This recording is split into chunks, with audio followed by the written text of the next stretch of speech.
So I did shots of Mojo and his mom on WrestleMania night, and guys, it was the best thing ever. And I got nothing. Whoopi gets nothing. Why be woken when you can always be broken? Nikki Gallows in a bathroom, totally awkward. Or totally iconic. We need Cody for president. Hey, every club beats a villain. The Bullet Club single-handedly saved wrestling. Bray Wyatt lives in darkness, and I would follow him into the dark. Rebby Hardy is goals and my spirit animal. Yeah, and that's why you went running drunk down Berman Street screaming her name. We're iconic. Totally iconic. Nikki and Jennifer. We are the queens of the ring. Hi. Hi, guys. Welcome to the post show for All In. It's been a crazy last 24 hours. You tell me. Well, I have been. I've been at the dog vet twice. Missed part of All In. Had to rewatch it this morning. Finish it this morning. So. Yeah, and I'm at my brother's house with his new dog, and I've got Faith, which is Alex's daughter, and my brother, and Megan, which is Alex's wife, and everybody's here, and my brother and Alex just went to get beer, so they'll be back, and it is a hot mess. But you know what? We wouldn't have it any other way. That might have to be the title. My brother's wife just said this should be the Queens of the Ring post show for All In, the Hot Mess Express. That sounds about right. That sounds like it's talking about our lives, really. So I'm gonna go to the party. You're gonna go to the party? I don't know where this party's happening, but you want to get on the train? Well, that's nice. Express train.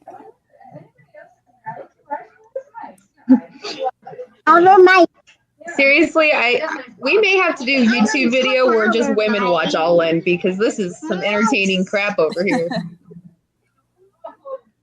This is entertaining. Now that I've never really watched it and have them watch it, that'd be funny. I know. I may have to have my mom watch it because she's like, I just want to see Kenny. I don't blame her. Yeah, and she's like, where's Kenny? Where's his little boyfriend? Being adorable. That's what I said. And she's like, why does Kenny's boyfriend have to leave so early? Well, they're all going back to Japan in the morning. That's what I said. And Kenny's, Okada. Kenny's not dating Okada. Ibushi left today. Oh, okay. They had to move their meet and greet because the meet and greet was for today, and they had to move it to yesterday. Huh. Yeah, most of them are leaving tomorrow. Yeah, I guess. I know Tama Tonga's leaving tomorrow. Yes, he is. Chase is leaving tomorrow. Chase Owens is leaving tomorrow. Yeah, that's right, Faith. Chase is leaving tomorrow to go to Japan. He is. I wish I was going to Japan. That would be fun. I don't know if he's going to eat pizza in Japan, but maybe. He might. He's kind of chubby. He might. Yeah, he might have a pizza party. Right. Yeah, Faith is talking about pizza. And Shawn Michaels. And Seth Rollins. Yeah. Exactly. So, Right. I mean, exactly. Pizza and Shawn Michaels and burn it down with pizza and, yeah. In Japan. And Japan. Do it in Japan. And Japan, yeah. I mean, we've had...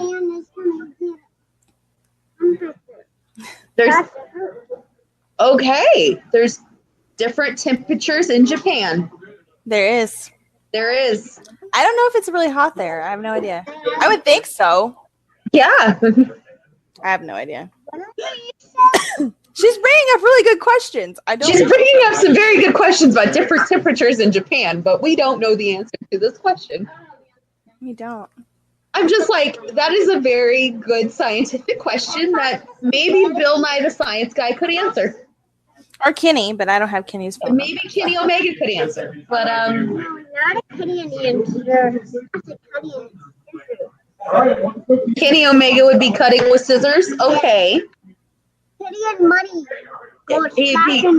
He'd be splashing in the mud and cutting money. Okay. Kenny would be doing that, or Okada? Kenny. It's gonna cost money. Okay. I think I might pay to watch that. Yeah. It seems like a very strange situation. I'd watch it. A very, very strange situation. So yeah. Yeah. Oh God. So everybody just came back, and we are again watching All In again. And yeah. I don't think you could ever watch it enough. I don't think so. I mean, yeah, I might have to bust open a rainbow unicorn energy drink here in a second. Thank you. Thank you, dear. Here's your phone. You gonna call Okada?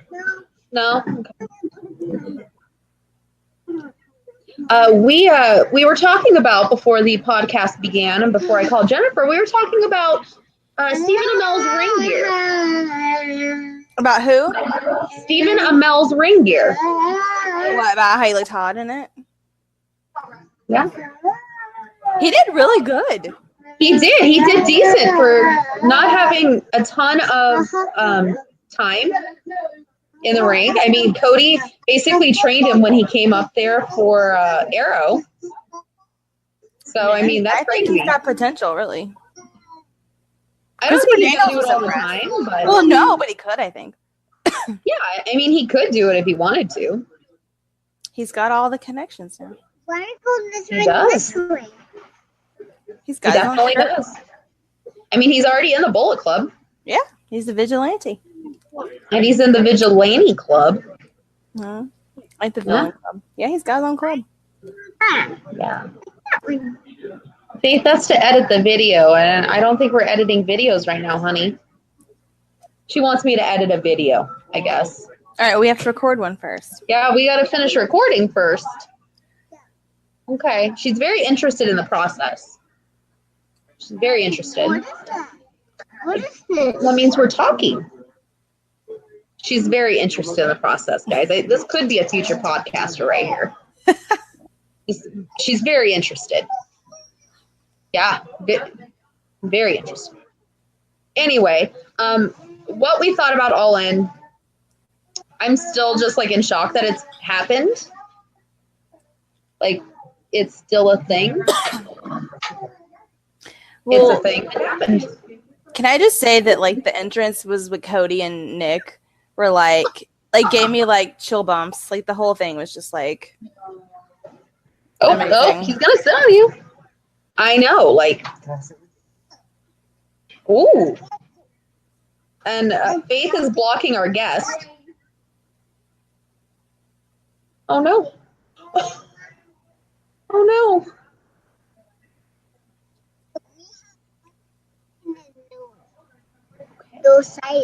We have a toddler hijacking our podcast. It's kind of funny. Oh, Betty, your opinion is irrelevant. Your opinion is irrelevant. Oh. All right. Your opinion is irrelevant, Alex. Jen, I guess our opinion is not irrelevant. Nope. She likes talking to you, I guess. So, but otherwise, yeah. Starting at the beginning of All In, I still just can't believe it happened.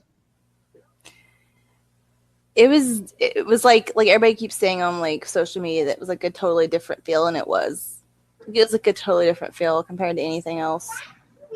But like I was saying, like when Cody and Nick both had their entrances, it just felt like old school, like what wrestling is supposed to be, as opposed to like all the flashy crap that it is now. And like WWE, I think. Yeah. So it just seemed weird. It's yeah. I mean, it seems like for me it feels like there was so much lead up to it, like all in, and then it's like it's happened, and we're like, and now it's over, and I'm like, now what do we do? We talk what do we about do? it. I know we talk about it, but I'm like, now what do we Get look ready for forward next to? year. What do we look forward to now? Well, maybe there'll be another All In. But it's funny though because everybody's like, "Oh, you look forward to Hell in a Cell." I'm like, "No, I can't look forward to that." Like, I just want to look forward to Becky beating Charlotte's ass. oh yeah, I do want to look forward to Becky beating Charlotte's ass. I mean, that's like literally the only thing. But the boycott still could be going. Probably will. But Yeah. that guy on Twitter's gonna make a Bray Wyatt video rap for you, so that's cool. I know that is cool. Mhm. And we had some. Oh, I shouldn't say that guy. I should right find next his to me. name. There's some live action happening over here. What is his name? But yeah, I mean, he's supposed to be making that remix of the Bray video. I wasn't crazy about his Finn one. It wasn't that great, no. But No, the Undisputed Era one was better. he had two. He had that one, and didn't he have another one? He had Undisputed Era, and he had he had Gorillas of Destiny. That one was good. But his name is Josiah Williams. If you guys want to look him up, his handle is J Dean Williams on Twitter, and he's supposed to be making a Bray one because I requested a Bray one, and he said you'll be very happy very soon. Yay! So, apparently, he's going to rap about Bray, or maybe the Leaders of Worlds. I don't know, but It better. All right, so Alex is here. Alex, you're back. We have put the pre-show up where you were on the end of our pre-show yesterday, but you're back for our post-show. I'm a little more sober. Well, that's good. I feel like you weren't super drunk when we were doing the pre-show. I didn't do a good enough job. I thought he acted Really? drunk. I did. There's If nothing you wrong say with so. that. There's nothing wrong with being drunk. Dang. I know.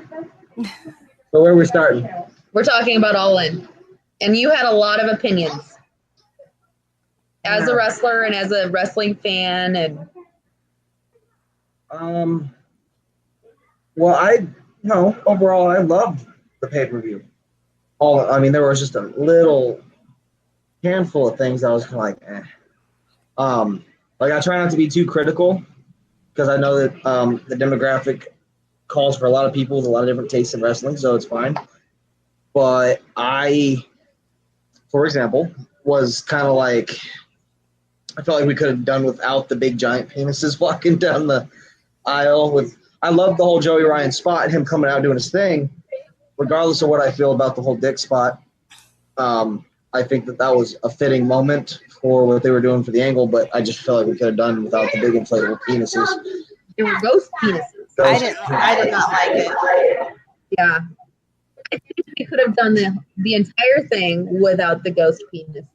It was very weird. Perhaps I was a little overly critical of, how do you pronounce it? Amel or Stephen Amell. Stephen Amel's match. I was actually more upset with Christopher Daniels in one spot of the match than I was with Amel because that spot where he rolled onto the table. I feel like we could have gotten through that whole section of the match much better than him just hitting the apron, landing on his feet, And then randomly rolling onto the table. I would have liked to have seen that different. I know at first I felt like it was kind of an eyesore having him out there doing drop kicks and this and that. And there was some stuff was a little botchy and hard to swallow. But overall, of all the celebrities we've seen try to get into a wrestling ring, I think he did a pretty notable job of holding his own out there. And I guess I can't be too critical of him because he did far better than anybody could have expected for him actually having a legit match. Because, I'd be lying if I said I could remember the one that he had with Cody all the way through. But he didn't do that bad overall. I saw Pro Wrestling Illustrated actually was on Twitter today talking about the main event being, or at least seeming rushed, which for obvious reasons it was. We watched the show go off the air before they even got to celebrate the 3 count. So all I know, I'm glad that the show went off the air when it did, and it didn't go off the air before the 3 count, because had that 3 count not happened and they got shut off and got taken off the air, I think a lot of people would have been angry and they would have asked for refunds, and it really would have hurt the company and the show financially. And you couldn't really argue with them because everybody wants to see the main event and everybody wants to see the finish. So I think Eric was saying that Okada's match went 13 minutes over. It did. It was 13 minutes over, and there was supposed to be the big speech at the end where they teased all into Double or Nothing, and that got cut. They co-botched that, yeah. Well, So Okada Marty ran over. Because your man, Nikki. That's He's one of them. one of them. One of the 5. Eh. Eric and I were having a pretty interesting conversation about protecting the business and all that it takes to make the sport believable. And we were talking about how many times I watched somebody kick out of it. I love you. If this popping in again. Am I I supposed love to you. Popping. popping? We were talking. There was a lot of times where like I saw people kicking out of package pile drivers on the apron, and I understand why that's appealing to today's younger generation and our audience because their attention span's like that of a gnat. My problem with it is like it's become such a regularly transitioned move where if you take Jake the Snake Roberts and his DDT back in his prime, that was the most protected move in the business. Nobody kicked out of a DDT. Nobody kicked out of each other's finishers. They were protected for a reason, and now it's like you take the super kick, by Shawn Michaels. How many world titles did he win? How many main events did he win? How many times did he put guys that were 7 feet tall down with that kick and win? Now everybody uses it 600 times in a match, and it's kicked out of all the time. So that bugs me. And I know Kenny Omega gets away with it a lot. And I'm not taking anything away from guys like Kenny Omega or anything like that because I understand for all of his rightful reasons they regard him as the top wrestler in the world right now. But I mentioned to Eric that I feel that with him being the top wrestler in the world, some people are like, well, yeah, he's the top wrestler in the world. He can get away with it. Me, on the other hand, I'm like, no, if he's the top wrestler in the world and he's the number one regarded wrestler in the world, it's his responsibility more than anybody else's to protect those parts of the business and not expose it and protect the things that are supposed to make this a combative sport. But I'm a nobody. So that's I think that makes total sense.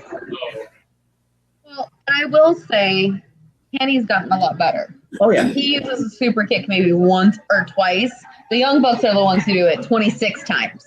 Right. So, and they were a lot lower on the list. Yeah. They were. I was surprised how low they were. Well, I mean, listen, and this is a conversation I had with our friend Kaylee. If you took Matt away from Nick or Nick away from Matt, would they be single stars? Nick I mean, would. as big as they were? Nope. I think Nick would. Maybe that's speculation. I mean, we don't know. I don't think anybody would buy into them as much as people buy into them now as a tag team, and that's not an option. That's okay. But they know that. Yeah. They know that. They're the first to admit it. Yeah, I mean, everybody loved the Hardy Boys as the Hardy Boys. It's not to say that people didn't like Jeff Hardy having his title run or Matt Hardy having his run with Edge and this and that, but everybody, when I hear people who have not kept up with wrestling in a long time, and I ask what era they did start watching wrestling in, they were like, oh, well, I watched when the Hardy Boys were a big thing. It wasn't like, well, when Jeff was doing his thing and Matt was doing his thing. Right. The Hardy Boys were doing this stuff off the ladders. It was like, well, that's what makes them memorable, and I don't think there would be much to offer or bring to the table as individual competitors if the Young Bucks weren't a tag team. I just don't see that. I feel like Hardy Boys, at least as two separate entities, at least had something. The Young Bucks may have even less, sadly. Well, it's the Bucks you've never seen them separated, really. Like, they've separated the Hardys. They've never really separated the Bucks and let them try on their own. I mean, there's literally 3 singles matches. 3. Yeah. But I don't think they want that.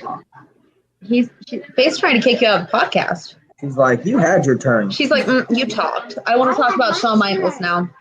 That, and she tried to totally, she's treating you like Hangman Page and Joey Ryan right now. She's beating you with the phone.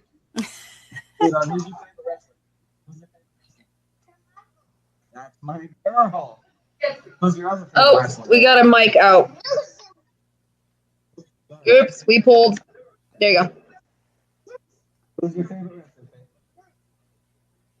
Stone Cold. It was Shawn Michaels about 26.5 seconds ago. Now it's Stone Cold. I'll take either one as a correct answer, though. Earlier she said she liked Becky Lynch. And then she said burn it down with pizza. Yeah. Yeah. So I feel like Seth Rollins would approve, though. I feel like I shouldn't be held responsible for anything that comes out of my 3-year-old's mouth. Well, she is 3. Yeah. On the way here, she asked to listen to Eminem's new album. She listened to Kamikaze, and evidently it's her favorites now. So. Oh, good for you, Faith. If I had a Good kid, parenting. Good parenting. Good. All right, so the NWA title match. That's what I was going to get to. I hated the ending. What? I hated the ending. You hated the ending. Yes, I mean I wanted him to win, but I hated how Oh, I it. got to hear this. Why? I just thought the pin was like too easy. Like he literally laid there. Like he didn't even like try to kick, move, nothing. He just basically just like laid down. He did. I've watched it over like 2 or 3 times. Like I just didn't. Oh gosh. I didn't. I'm sorry. That's okay. I liked the match. The match was great, but I just didn't like the ending. So I'll address the elephant in the room here in a second. But my thoughts on the finish was, I understand why you would think that, but that is it wasn't the pin that I feel like was the sentimental value of the 3 count. Everybody was waiting for some big, crazy finish. Everybody was waiting for some big, crazy false finish, a kick out, this and that. And the fact that they didn't give them a chance and allow that to digest, if you go back and watch the match, which we're watching right now, when that 3 count happened, you notice how they didn't play Cody Rhodes' theme song? I didn't notice that. You notice how it just stayed poetically silent as far as the production and the sound goes and the lighting goes.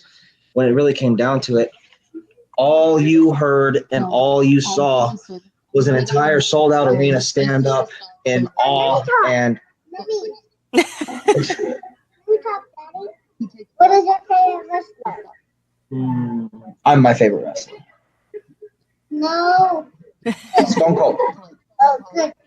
Well, mine is my favorite Stone Cold. Yeah. Daddy. But I get your thinking on the finish. Yeah. For me, it was more of when you It saw was more of creating a moment, yeah. Yeah, it was one of those things where you have to appreciate the moment in its entirety, not just by the pinfall. Help me out here. I feel like it was. Sorry, I got a toddler climbing on me like I'm a jungle gym while I'm trying to get this podcast over. Yeah, she was on before while you were at Circle K. Oh, okay. Yeah. She had her Did moment. she bury me? No. My dad's a shitty wrestler. No, she actually didn't. Yeah. She called you Alex, though. Oh, okay. She called you Alex, yes. That's right. She said Alex is my dad. You broke kayfabe? She broke kayfabe. Ooh, when we get home, kid. When we get The home. kid broke kayfabe. The man in black is my dad.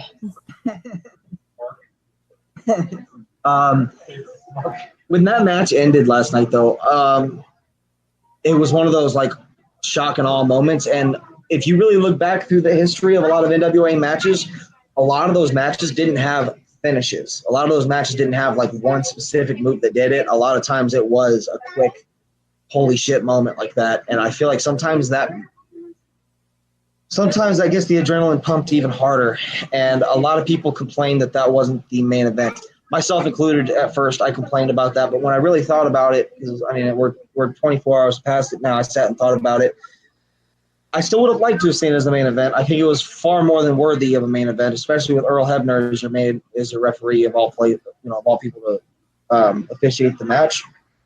I do feel like that was an okay place for it to sit in regards to the fact that stakes were so high. It was such a historic moment. The fans needed time to digest that. That's true. So the matches that would follow were great. The matches that were to follow were up to par, but those were also like cool down moments too, to keep them entertained and keep them in their seats, but they needed to digest the fact that we just saw the NWA title change hands. And that was a big deal. Now, the elephant in the room, or are we not talking about that one yet? Are you talking about it? I was going to. Okay, you can talk about it. Just more about, like, What? You can talk about them as much as you want. It was a sentiment for me personally because I've been on shows with so many of the guys that I saw walk out there on that pay-per-view last night.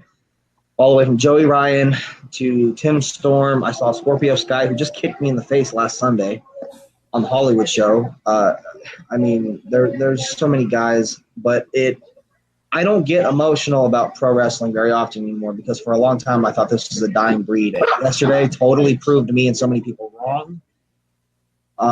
We needed this so bad. It was like rain in a dry state of drought. We needed it. And I feel like because of Cody Rhodes and Nick Aldis specifically, I feel like they took the attention of everything WWE has had for decades now and turned the eyes of the whole world to all of us little guys that keep the wheels. We're the spokes on the wheels that keep the wheel and the wagon turning. So I feel like that was so important. It brought tears to my eyes, and I had goosebumps. I did too. When that happened. And I don't think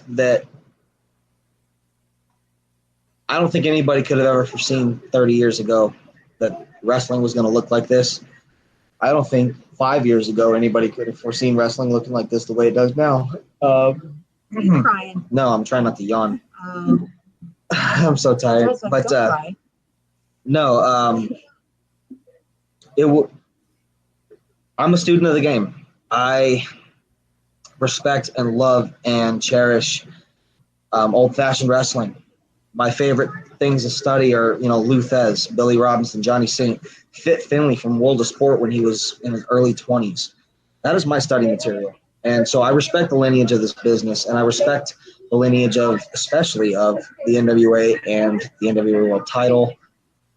And looking back at, the storied career of Dusty Rhodes and everything that he made that belt mean to this business, to watch Diamond Dallas Page and to watch, all these people that we already knew Dusty Rhodes was good friends with before he passed on, walk to the ring with Cody Rhodes. Like, I don't know if you can tell a more sentimental story, but we needed last night to happen.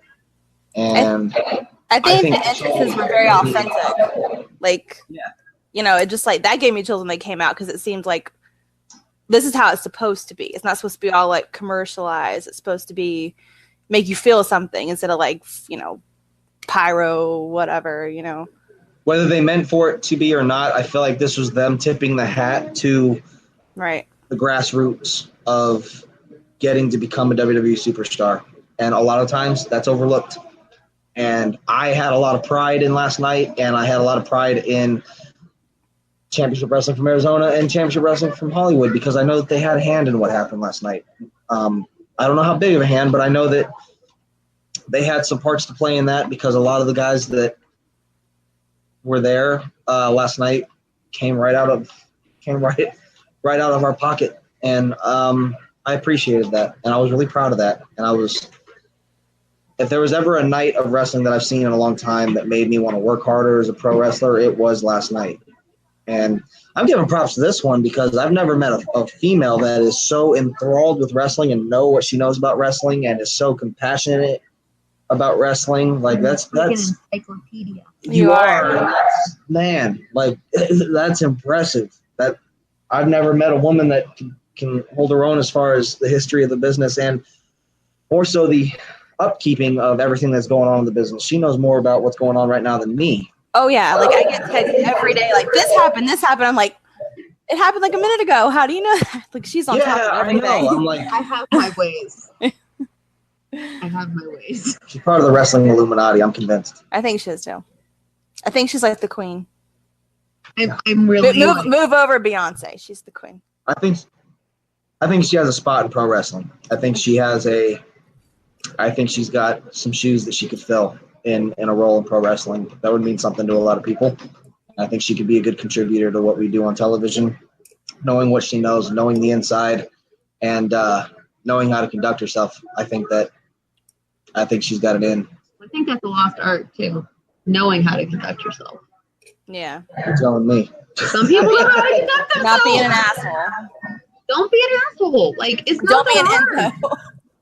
Send people home not hurt. Don't intentionally kick people. Like it's not that hard. You're gonna get me in trouble talking about this stuff. It's not that hard. Like we'll leave it at that. Not that hard.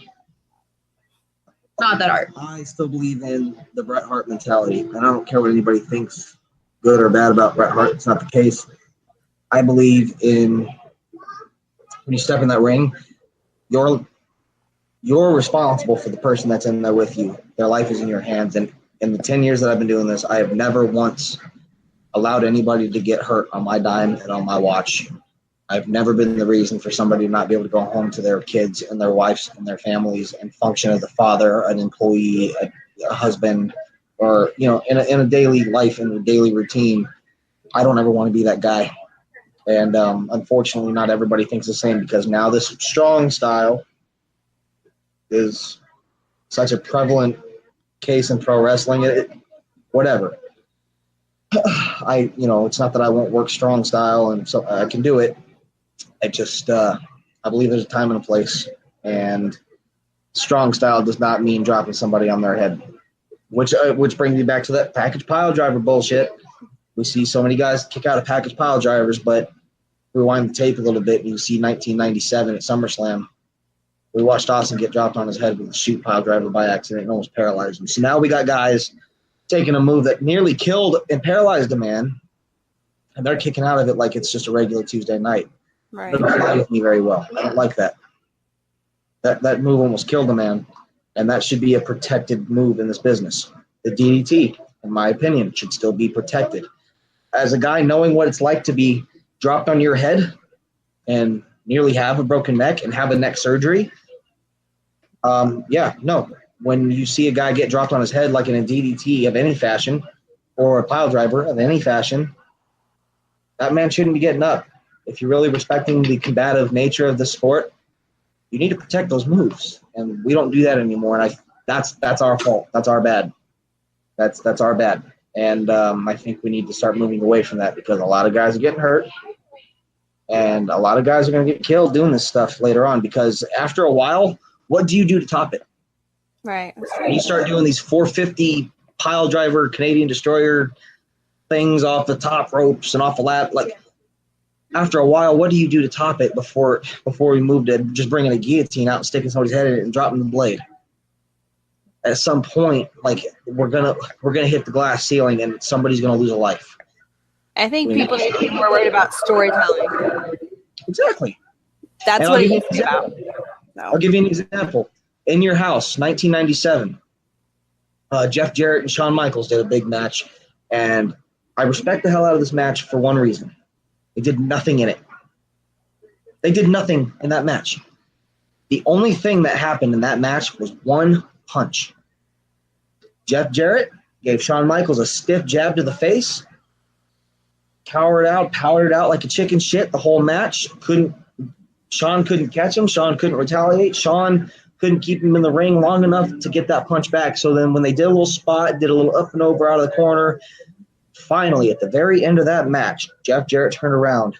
Shawn finally, after missing 6, 7, 8 of them, landed one single punch at Jeff Jarrett. Jeff Jarrett had to bump one time, and then they did the big spot for the finish, and that crowd blew the lid. I mean, the roof came off the place over a punch.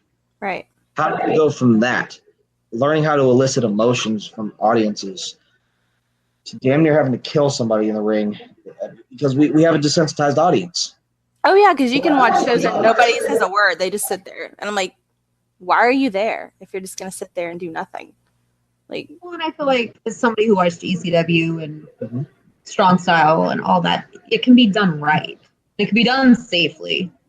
But now you got everybody doing it.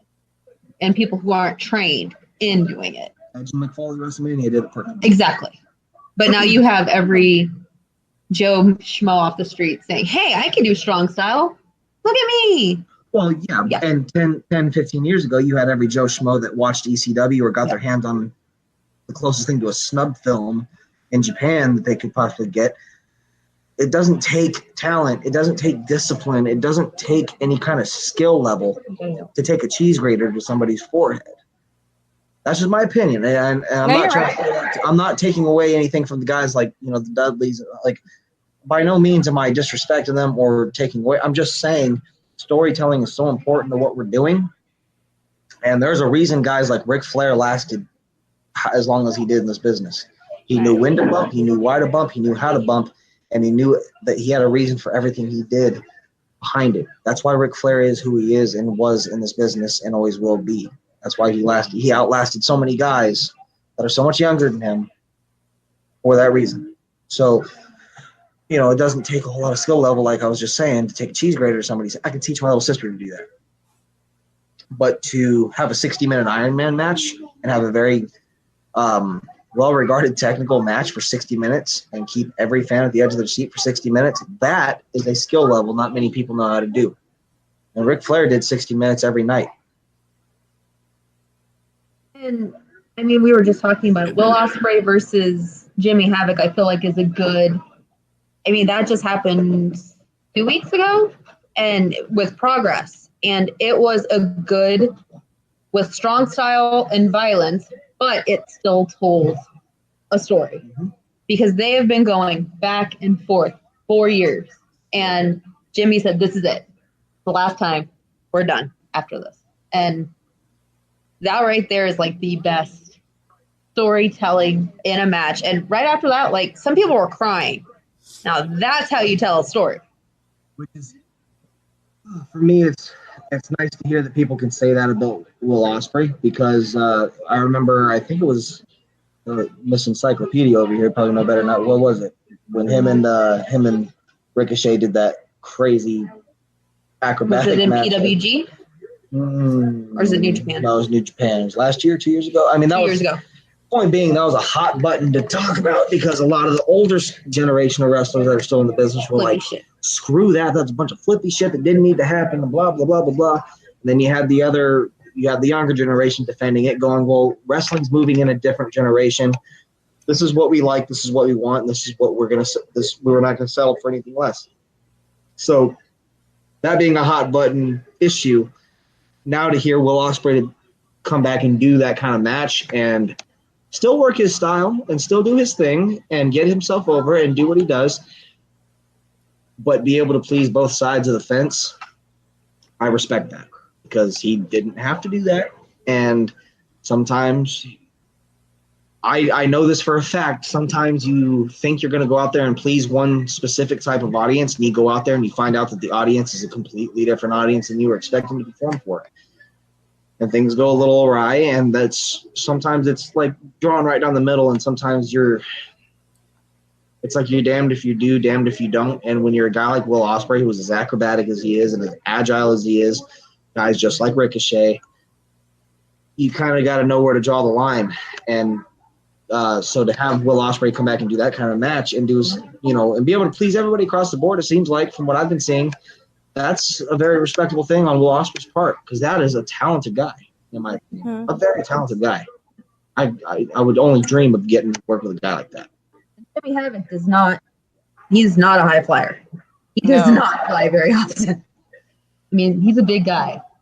Which is actually interesting because when you think about it, with a guy that's like a brawler or like a hardcore guy or stuff, when you put him against a guy that's a hardcore guy, I love the fact that sometimes you get those high-flying guys that know when to pick the spot and make it mean the most. Like It was crazy. Yep. It's like, Bam Bam Bigelow and RVD in ECW. who knew? Best example I can provide you of a high flyer going against a tough guy. Bam Bam Bigelow and Rob Van Dam. And some of the high spots and some of the big things that Rob Van Dam did in those matches were the most memorable because they were in the right spot at the right time for the right reasons. He didn't overdo it. Yeah. No. And there are some guys that overdo it. I think what people are saying about this now is they did everything when it needed to happen. It wasn't overdone. It wasn't Will doing his usual flippy dippy shit all the time. It was everything was the way it needed to be. Yeah, we need Eddie Guerrero back. Oh, Eddie Guerrero just made everybody. Yeah. Oh, I just put a damper on it, didn't I? I'm so sorry. Wah, wah. Save me. Yeah, we just brought up Eddie Guerrero. God. Well, the only reason I say that is because Cloud. Yeah.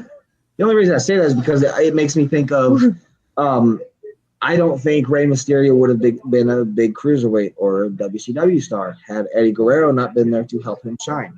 That's not a knock to Rey Mysterio by any means either. We're talking in terms of character versus high flyer, and in that case, it was character versus high flyer with Eddie Guerrero versus Rey Mysterio. Eddie Guerrero being a heat-seeking missile as a heel at the time, and really just opening the door for the cruiserweights at that time, and then having Rey Mysterio come in as young as he was in his prime and is not so beat up without his surgery 5 times on his left knee. I feel like that's another prime example, and then fast forward all these years later to Van Dam and Bigelow, and then we get all the way to guys like Will Osprey. Then you have Rey Mysterio last night. Yeah. And Wolverine. It's Wolverine last night with the young guys, his Bandito and Phoenix. Yeah,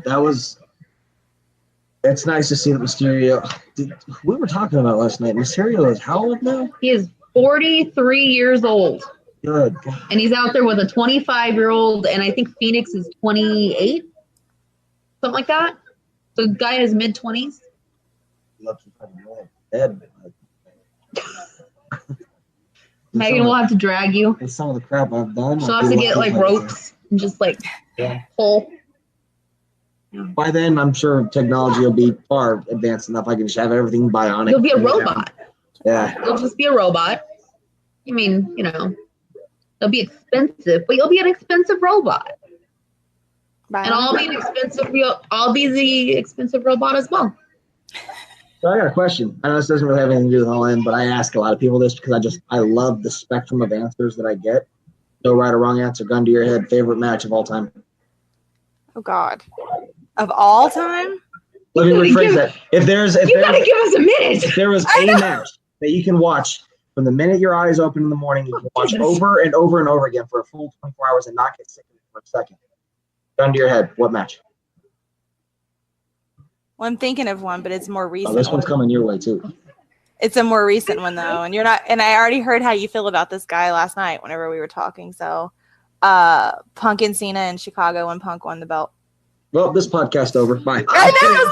I'm kidding. I'm just kidding. No, that's okay. He's gonna hate my answer. Regardless of what I think of CM Punk as a person, love his matches and I love his work and I love his promo. No, I'm not taking anything away from the entertainment. Oh, I know. I was kidding, but I remember when that match happened, I literally was standing in front of the TV pretty much the whole time. So that just sticks out of my mind right away that was one of them for sure. No, I've heard. I mean, no. And I don't like Cena. I don't like Cena, but I'm a big fan of that match too. And regardless of what we think about Cena, that was a very respectable performance that I don't think any of us thought Cena was capable of pulling off. So that was great. Mm-hmm. There's no right or wrong answer here. I'm not going to hate your answer. That's just the first one I can think of. You're going to hate my answer. I'm going to hate it. Master. I think the only thing. Why would I say Shockmaster? If you pick a Lex Luger match, we might have to get off the air and have a conversation. Lex Express was terrible. What? Exactly. I'm just saying. The hell, I'm man? saying, there's no. No, my problem is there's so many. I'm trying to go further back, to older ones. My problem is I have so. I know. I got some oldies but goodies. They're not my favorites, but they're the oldies but goodies. I have like 3. Okay. I have 3. Okay. TLC 2 at WrestleMania 17. Worthy. Elimination Chamber from 2017. I got a question about that. Yes. What do you think about the first Elimination Chamber? 2002. Madison Square Garden Survivor Series. It was all right. We were at the second one, Eric and I. The first one, it was all right. I feel like it was okay. For being the first one, it was okay. Yeah. Like, I thought, I mean, going back and watching it now, I felt like they could have made it highly gimmicky. I mean, obviously at like 11 years old, I didn't know what highly gimmicky meant. But going back and looking at it now, it could have been highly gimmicky. But 2017 was a good one. It was. It was 2017. What was your third one? And my third one, Okada Omega 2. Oh. That I will give. I'm going to go with 3, though. I know 3 was good. That I was going back and forth between 2 and 3. You know what makes that match so great? Why? In today's world of wrestling, it is so hard to keep the attention span of a wrestling audience for more than 20, 30 minutes, especially if you're doing it on TV, when you factor in the fact that your live audience is sitting through commercial breaks and all this yada yada, and you're still working out there. They went an hour and 5 minutes and 2 seconds. Yeah. And I, as a worker, even sat there in my hotel room getting ready to go wrestle a show that night, was sitting there watching it on Access Channel on DirecTV, and that was the day before, I think, the G1 special or whatever, they were doing the marathon, and I was on I wasn't even going to make it to the show on time. I wanted to see the end of that match. I was enthralled. It was an emotional roller coaster. Absolutely. And you don't have those lately. No.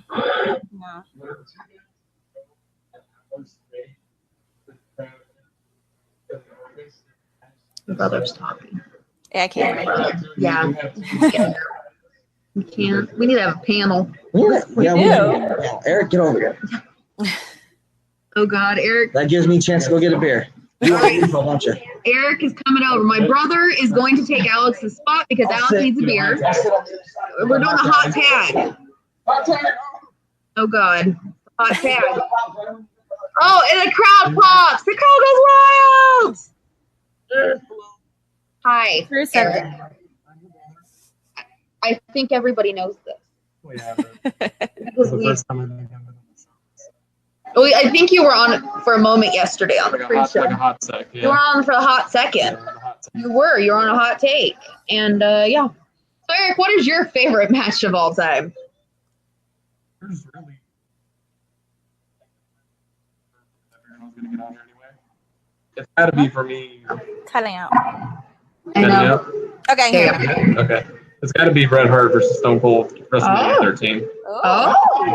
Because that did so much. Oh, look at you two. You got the same favorite match. Did you just become best friends? Him and I? Yeah. Oh, yeah, totally, man. I'm going to manage this guy.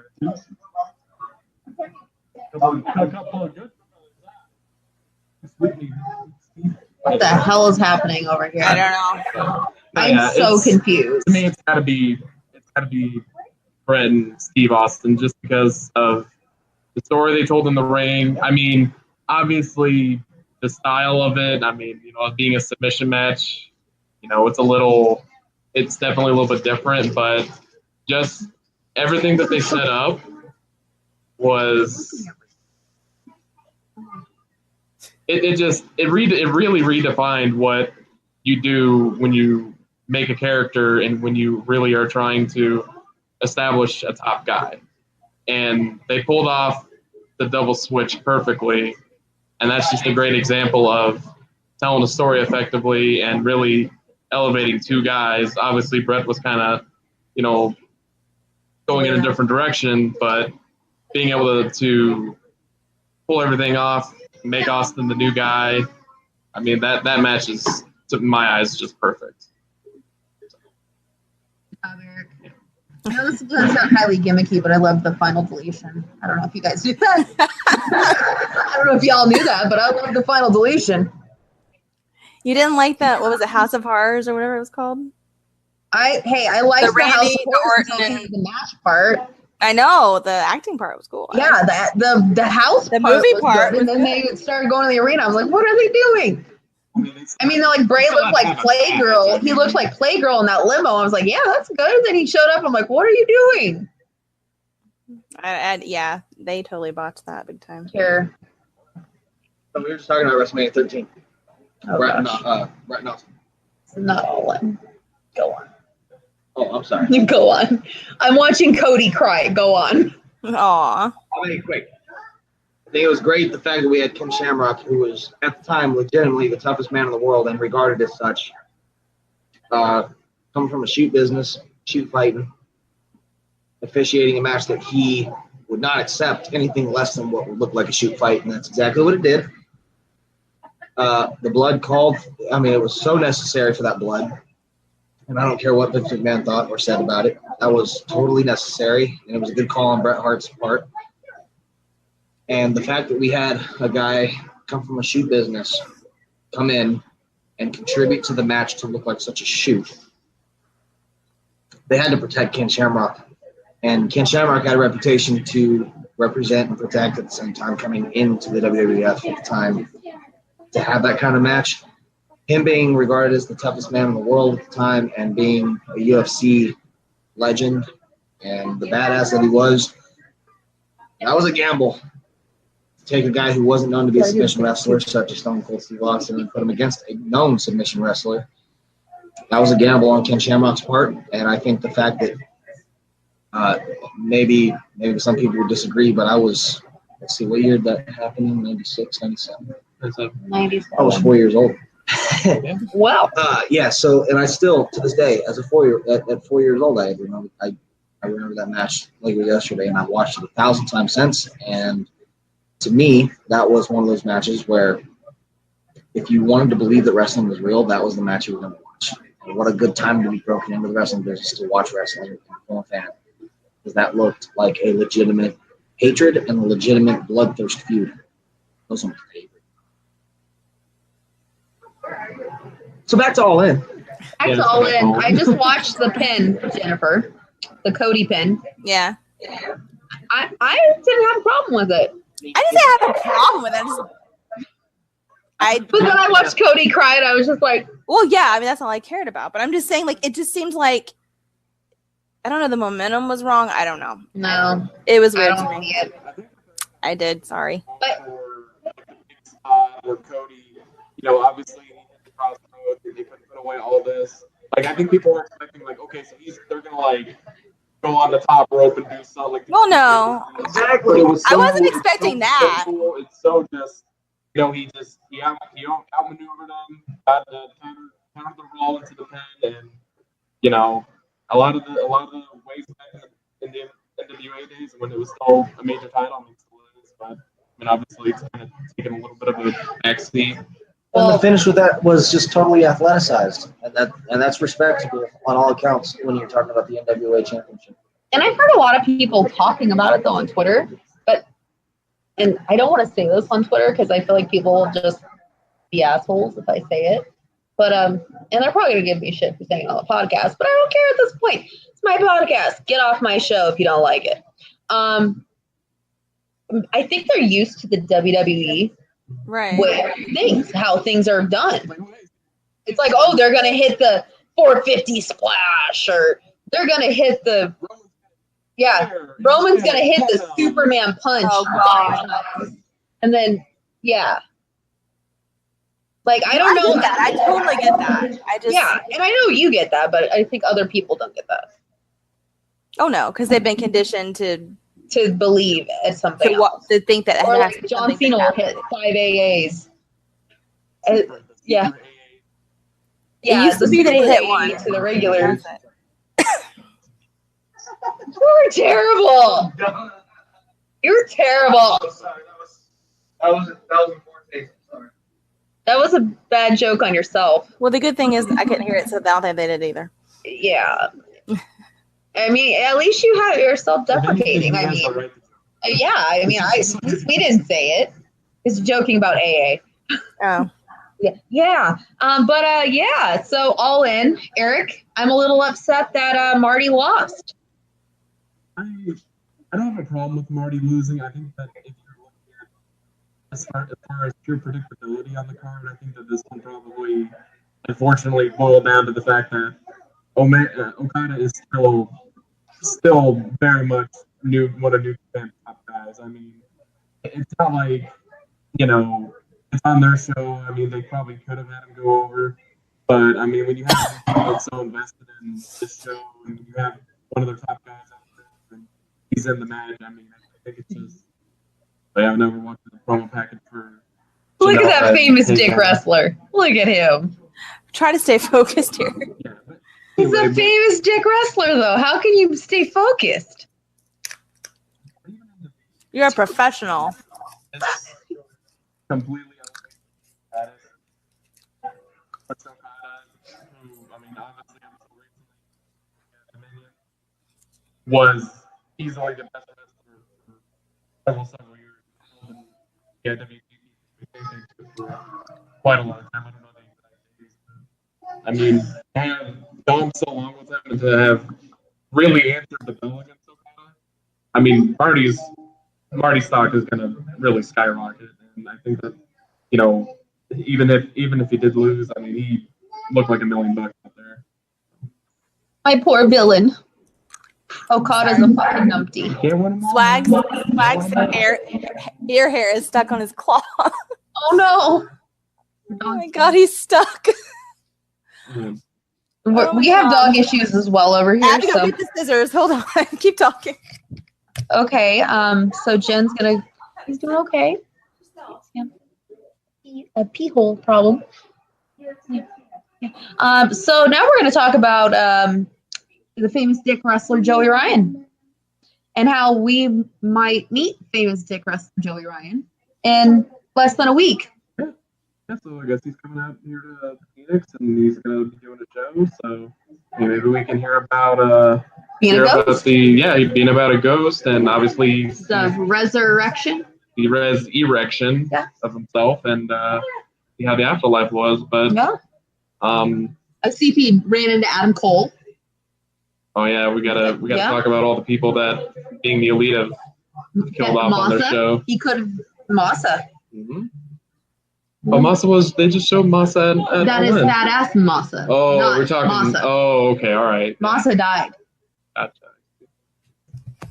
But, yeah, Joey Ryan. I mean, obviously he made a name for himself with his unique style of matches and His dick. his comedy matches. But I mean, he's really gotten a lot of exposure on being the elite, and obviously he's not a part of the elite, but I think that just having that ridiculous post-match Party? Drew Dicks coming Ghost out. dicks is what the term is. The Ghost Dicks? I just Okay. want to wait The to ghost see what Jim dicks. Cornette has to say about this. You do realize we're going to see him in less than a week. Does that mean the ghost dicks are coming with him, or no? I don't know, but I know lots of guys have ghost dick. Just saying. They're probably going to repackage Hangman. He's going to be naked Hangman now. I mean, if Hangman's naked all the time, that's going to be awkward. Ooh. Coming off a naked mini, and he's going to. Oh, well, Jennifer Jennifer likes that idea that Hangman will be naked all the time. Have him naked with the What would you do news. if Joey Ryan shows up with his dick army? Guess I'm going to change outside. With the massive dicks.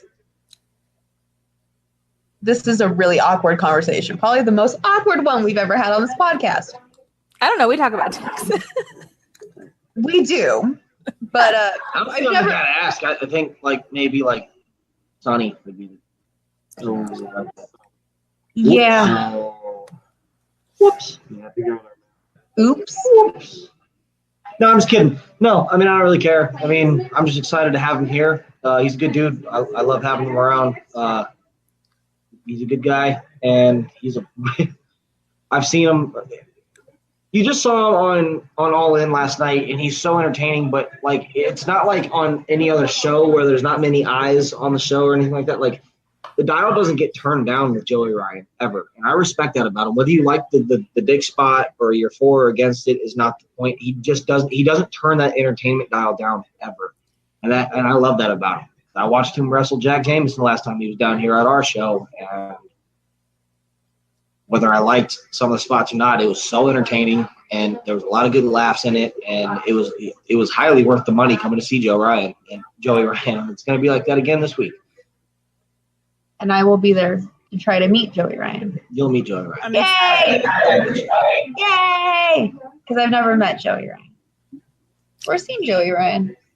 I've met Candace. I've never met Joey. Yay!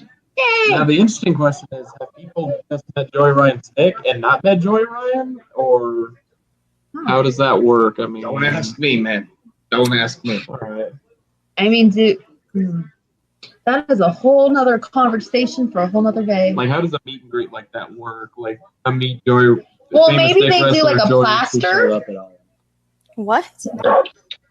My brother just asked, is there like, can you meet and greet just Joey's dick and not Joey? No. Well, yeah, kind of like, cut a hole in a wall. Does he have? Oh, it's like a glory hole situation. Yeah. Okay. Okay. Well then, there's a toddler, so we're gonna stop this conversation. I think it does.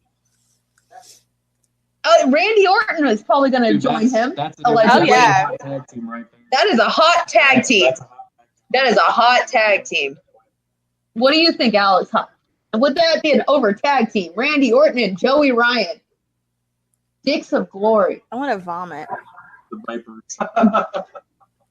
The Viper Club. I can see Jim Cornette going into cardiac arrest. Jim Cornette would pass out. He would be at the heart attack grill when he found out. And then have a heart attack. And I would laugh. You know who you went to the That heart would be attack girl? really sad. That would be very sad, actually. I do not wish that, but he would probably have a conniption. It would be really bad. Ryan, I mean, and we watched the Nwa and Hangman match. I mean, I guess we could probably talk about the actual match. Can we talk The about actual- Penelope Ford? Can we talk about how retarded it looks when Joey Janela runs? Yes, let's talk about Penelope Ford and Joey Janela, shall we? Penelope was awesome. So, We all love Penelope Ford, is that correct? I mean, she's a woman. I mean, you know. Okay, it's kind of the gentleman here. Eric says she is an attractive lady. She is. Alex, I better meet my dick. What? I couldn't hear that. What? your wife is sitting right there. This is. What did he say? I couldn't hear. You would have to pay for it like a meet and greet. What did I he? pay the rent, damn it. He would like Penelope Ford to have a meet and greet So would you with With his girl. his dick. If I was gonna pick somebody, I wouldn't pick her, but she's alright. I know. I wouldn't pick her. No, No, she's not in my top 5. no. No, she's not even in my top 5 of lady crushes either. So we remember that spot where like he did like the thing with Danzig or whatever, like off the roof of that building, and he crashed through the table or the bed of the truck with the light bulbs. Remember that? Barely. What? Vaguely. It was like the craziest thing dumbest thing I've ever seen in my life. But that's how Joey Janela kind of got famous in the wrestling world, because it was like during the time of that backyard wrestling bullshit. He was like in a white noise like Sheamus used to do, and like dove off the roof of the building. They landed in the bed of a truck full of light tubes and shit like that. Look it up. It's like, That sounds familiar. I don't personally, I don't know. It may have been. I'll be honest, I have not been a big Joey Janela fan a lot. So We saw him at the Progress show back at WrestleMania weekend, but I'm not a big Joey Janela fan. well, anyways, a lot of people that would probably recognize that video or recall seeing it, or maybe even just big followers, you know, like I will say that it's respectable in the sense that he can have a match the way he does now, or like he did All In. Excuse me, I'm very little sleep. And like comparatively speaking to the like stuff like him diving off the roof and stuff like that into a bed of a pickup truck with light tubes, and that was like a 50-foot fall or whatever.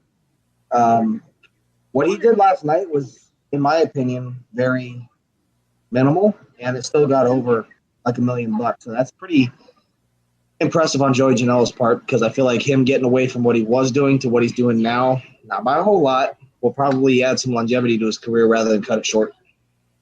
Well, I think she helped though. Big time. Yeah. I mean, Penelope helped a lot. Yeah. She did.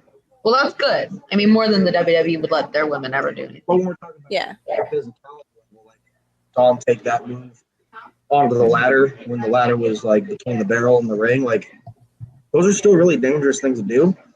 But in comparison, he's not falling 50 feet from the roof of a building into a metal truck. So, speak of the devil. Here he goes. But so like basically like that is like patty cake in comparison to some of the crazy like life-threatening things that Joey Janela has been known to do. So now that he's moved away from that, I feel like, and maybe this is just my personal preference talking, I feel like I can take him a little more seriously now as an independent wrestler, especially seeing as well as he did last night at All In. I have a lot of respect for the guy. I'm just glad to see that he's able to take that death-defying characteristic that he has been known for all these years and then put it into something that matters so much and has such a large contribution to such a big show like All In and some of the other independent shows he's done recently. Well, and he even said at the weigh-in for All In that he wants his show, the Spring Break, because he puts on Joey Janela's Spring Break. Yeah. He wants to do 10,000 people, since All In can do 10,000 people. So I think he's trying to clean himself up a little bit, make himself a little more palatable for everybody. Not so much that crazy hardcore CCW, ECW kind of crowd. Well, and that's palpable. Yeah. And they said his last one actually wasn't as insane as his previous ones. Got a lot of talk in the Twitter wrestling universe. Yeah.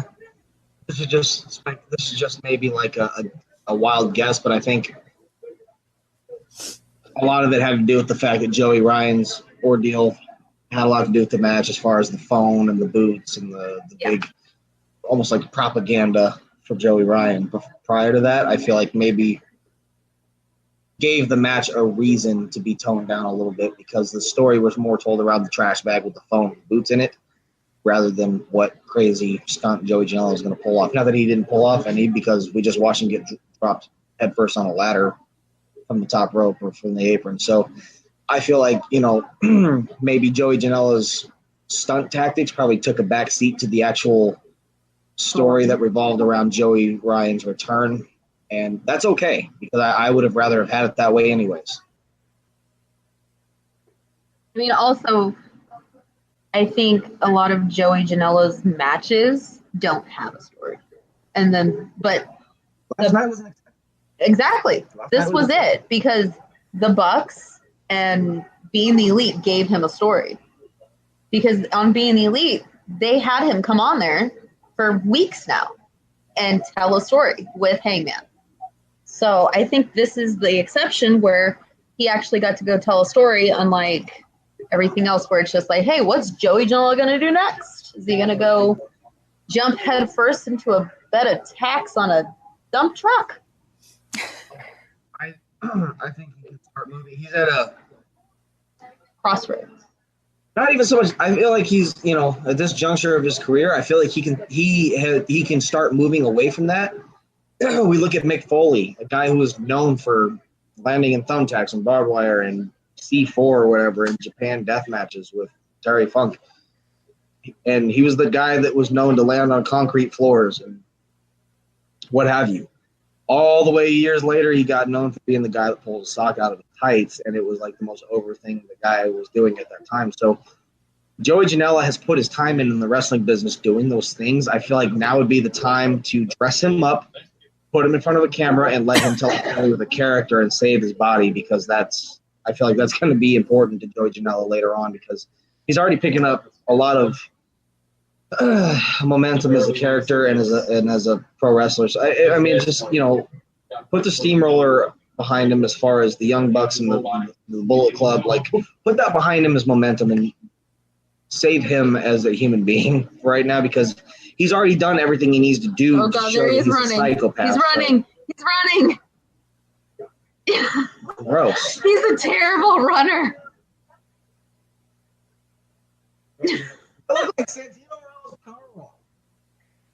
He does not know how to run. But also I feel like maybe before he didn't think that something like this, I mean, he had his spring break. He has a spring break every WrestleMania, and he has it a couple times a year. I feel like maybe he thought that a 10,000 people event on an indie wrestling platform could never happen. And I think maybe All In has given him a little bit of, hey, if I get my crap together and start to work towards something a little more palatable for the masses, I can, because the past 3 months he has cleaned himself up a little bit. So maybe he's moving that way of, hey, maybe I can make this spring break thing something. I mean, maybe that's what he's doing. I'm in no position to say that we can't sell out another arena full of 10,000 people. After last night, I mean, who knows? I mean, if you'd asked me 5 years ago if that was going to happen, with the exception of me doing it, absolutely not. Last night proved a lot of people wrong. So, and me of all people, I'm hoping this steamroll of events keeps happening because, like I said before, like I said earlier, we needed last night to happen. So, if Joey Janela can contribute to that and make this happen again in his own little version, like, more power to him. He's got my full support. I love that. Yeah, and it helps everybody too. It's not just helping the top 1% in the world of EC3. It's helping everybody. I mean, not in direct correlation, obviously, but in the long run, yeah, everybody gets a piece of the pie because I think now, especially with last night, society as a whole, for people who aren't privy to what we do as a sport in this industry, like, people might look at us and take us seriously in the sense that we are athletes that do incredible things. And I'm not saying that WWE doesn't provoke that thought process. I'm just simply saying that,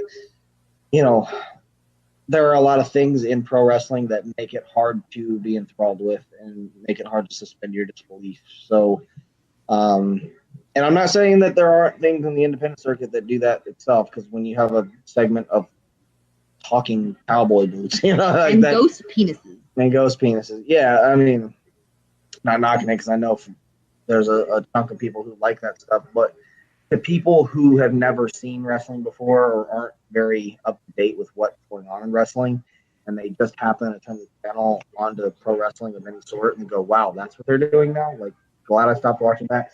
I don't want that to happen. And I'm not saying that Joey Ryan would be to blame for that, but it sure is a contributing factor. Yeah. And also it does help as well because on WGN, which was 0 hour, which we didn't get to watch, but that's at 77 million households, and they got to see Scorpio Sky and Frankie Kazarian against the Briscoes, and the over the budget battle royal, which I love that. I mean, not just because I work with him, but like I'm saying, man, Chris, he's so good. So good. And now that SCU thing is really over. Yeah, I like it. I mean, he's not a president in the locker room. Like, he's just such an approachable guy. He's a very like, he's not one of those big timer guys. Like, he just walks in like, hey guys, like, good to see you again. I'm here. Like he's just one of the guys. He's part of the group, and like, he treats everybody like that. So he's respectable in that sense. But watching him in the ring, it's just like, man, he is talented. He's a guy that, like, it's hard to get tired of watching Scorpio Sky. In today's world, I mean, where wrestling can kind of seem repetitive in a lot of senses, like how many super kicks do you see in a match, how many super kicks do you see on a show? You kept count. No, they did. Okay. They had it was a Ring of Honor match, and they had a counter on the screen. And a Young Bucks match. It was 26. Jeez. Every time. And every time there was one, the crowd just chanted, Super Kick Party! See that? Like 26 super kicks. Yeah, sounds like 25 too many. Okay. all right. Jen, what do you think? I can hear like half of what's going on, so. Okay. I'm sorry. Well, there's 25. Now you tell us. Yeah, now you tell us. Well, you guys were talking back and forth. I didn't want to stop it, so. Thanks. Thanks. I kept doing like this, actually. I thought you were looking at me. Really? I could not see you. Yeah, I kept going. No, I couldn't see you. I'll edit it. Okay. I'm a master at editing.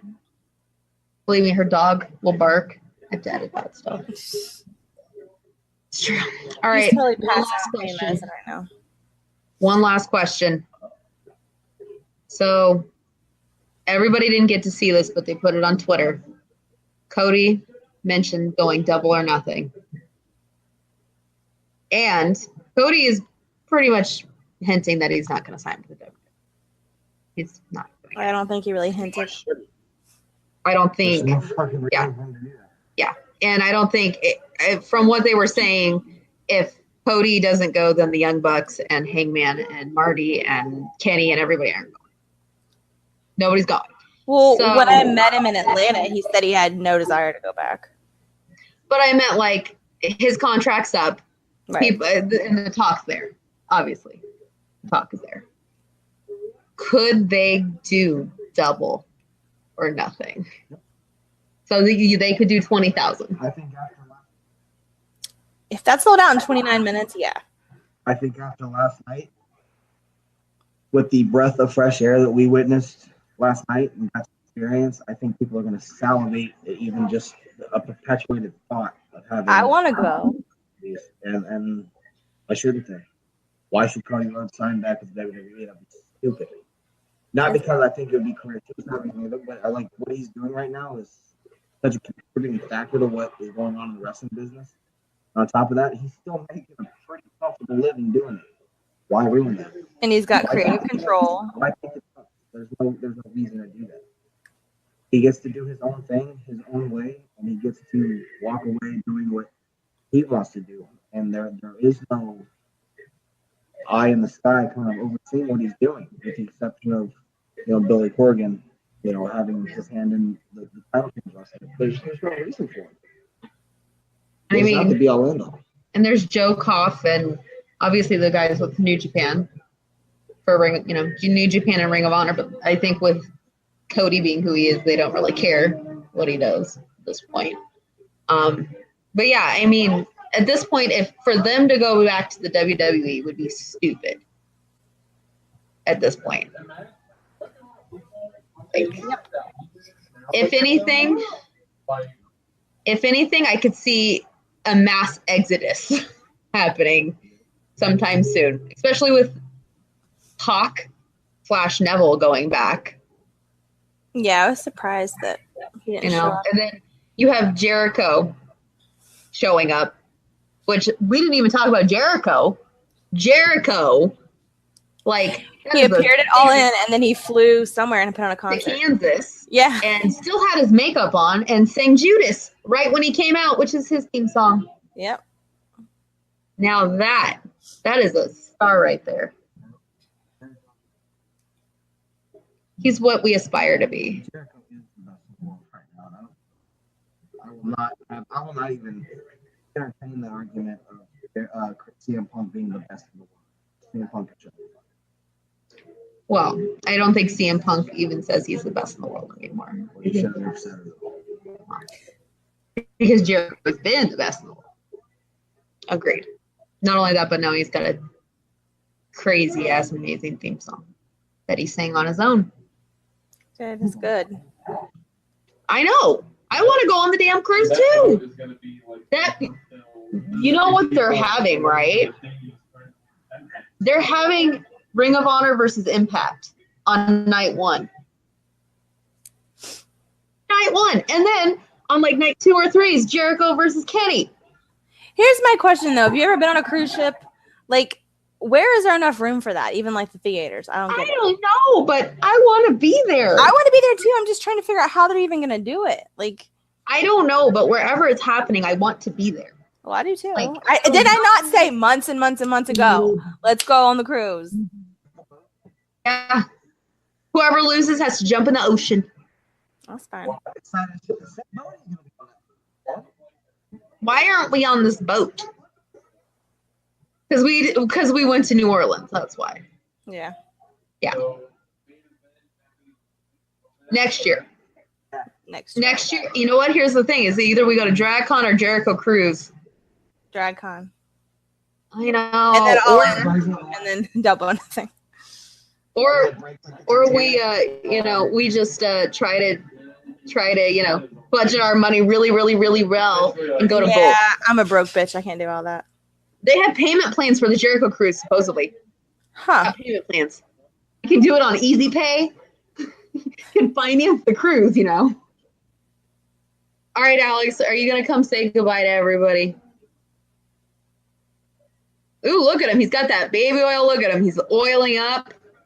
Guys, next week we'll record next Sunday. That way I can tell you everybody what it's like to meet Joey Ryan. Yeah. And if he smells good. I've heard he smells good. Does he smell good? Joey Ryan. I don't know if I'm sniffing him. Well, okay. Well, he's photographer approved. But Jennifer and I, anytime we meet a wrestler, we have to know if he smells good. That's a thing. Mm-hmm. Let me tell you, Bray Wyatt smelled really good. I don't know if I've really met any that actually smelled bad. Mojo smelled good. He did. He did. I know we haven't met anybody who smelled really bad. Trent Seven.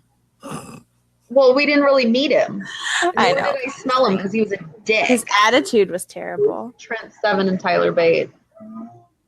If they come here, can you punch them in the dick for me? They're assholes. They're assholes. I'll tell you the story when we're off here. Sandman? Sandman's a total asshole. I've never met him, but he looks like he would be. Yeah, he presents himself. He as looks like he would be, though, and I heard he is. Yeah, maybe you should have bought him some beer and a carton of cigarettes. Maybe he would have liked you. Oh, well, maybe it's because you were 12. Well, maybe it's because you were 12 and it's Sandman. Yeah, I mean, if maybe you were 21. Well, yeah. Randy Orton supposedly does the same thing. So, I mean, yeah. Well, Alex, would you like to say goodbye to the people? masses. I'm sure you'll be on again soon.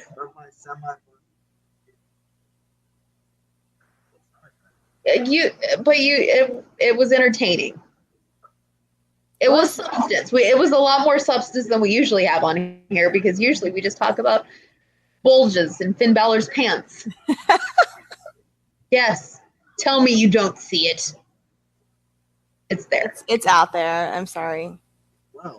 I sat in section 106 and I saw it. So He puts it out there. It's like he puts it out there. The demon has a dick. Down a proposition, and this is nothing set in stone, but either before my AZ 100 match, which I would love to talk about on the podcast. We could do that once the mic works. What I want is a Big Lip Radio merge with Queens of the Ring podcast. Have us all sit in panel and just talk wrestling, hype AZ 100, or even just championship wrestling from Arizona, all as a whole. Because I truly believe in this company. They've treated me very well, and because of that, I work very hard for them, and I treat them well as I can as well. They follow me on Instagram now. They are a badass company, and I will say that our producers are some of the most noble gentlemen I've actually ever worked for in the wrestling business. Between Mick Greenwood and Peter Atwell, so I'm thrilled to call them friends and be able to work for them. But I think we need to have that happen because Big Lip Radio is one of our sponsors and our only sponsor at the moment, and he's a hell of a podcast host, as are you. So I think it would be kind of nice to have both you guys sitting and jaw jacking back and forth about wrestling because for a guy his age, he knows anything and everything about wrestling, and for a female who is only half his age, I'm pretty impressed, and We I'm could always talk down for about wrestling. Blackjack Mulligan versus Andre the Giant. Yeah. Fucking love you. Yeah. We'll talk about that. Jen had Not no that idea you're what- partial or anything. Not that I'm No. Being extra. what? I'm being extra? Huh? No, this is just how I am. Literally, if you listen to our episodes, this is just how Where I were you am. when I was 15 and none of my friends liked wrestling? Liking wrestling in my, I don't have a basement. In my room?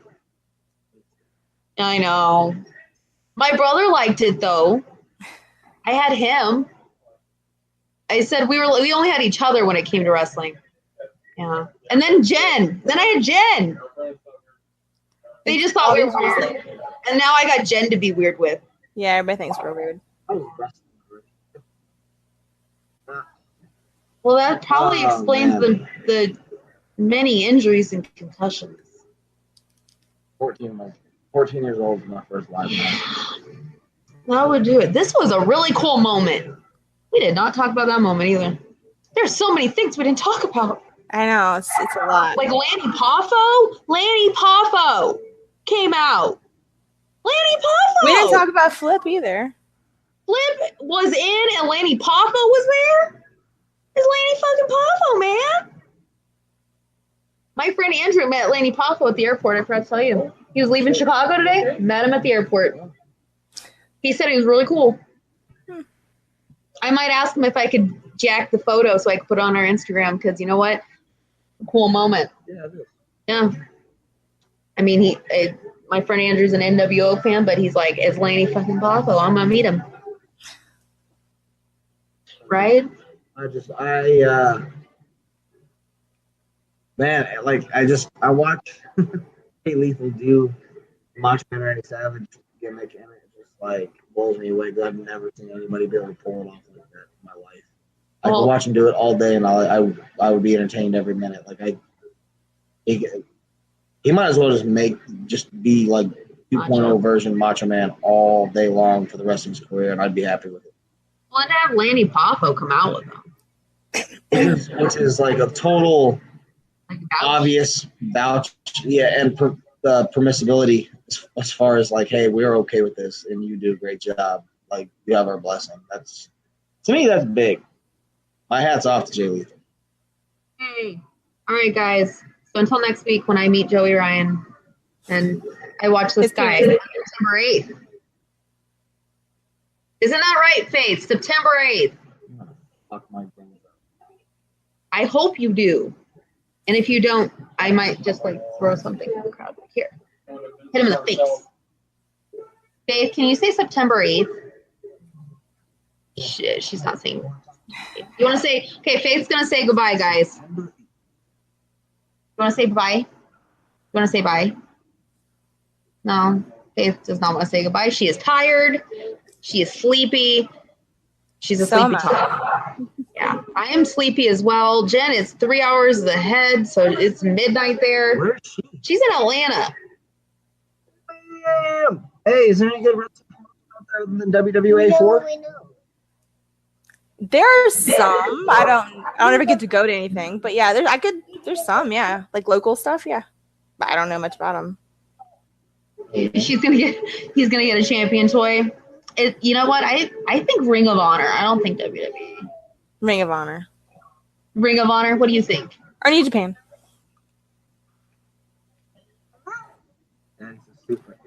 Daddy's a superhero. All right. There you go, Faith. Oh, and she just chopped him in the face. All right. Well, that is a... Oh, God, that was more like a punch, not a chop. There is a match happening over here. Don't chop his... Oh, jeez, she just got him in the eyeballs. She's learning young, that's all. That is illegal in most matches, honey. Faith. You know what? She's going to be Charlotte Flair one day. We could say we had our first interview. True, you could. When we're old. Oh, God. Oh, God. He's going to get another concussion if you keep doing that. Oh, God. Oh God! That was strong style. She just got him right in the eyeball. All right, well, guys, with that, Alex is getting hit in the eyeball, and we're gonna go. So until I meet Joey Ryan next week, and Jen gets all of the news on how that goes. Yeah, about the penis. I'm interested. 8th. Can you say September 8th, please? She did it! Yay! She did it. I will tweet that promo when it's out so you all understand what I'm talking about. Anyway, until next week, where it's not so hectic. And All In was amazing. Right, Jen? It was very amazing. Well, until next week, guys. Bye. Bye.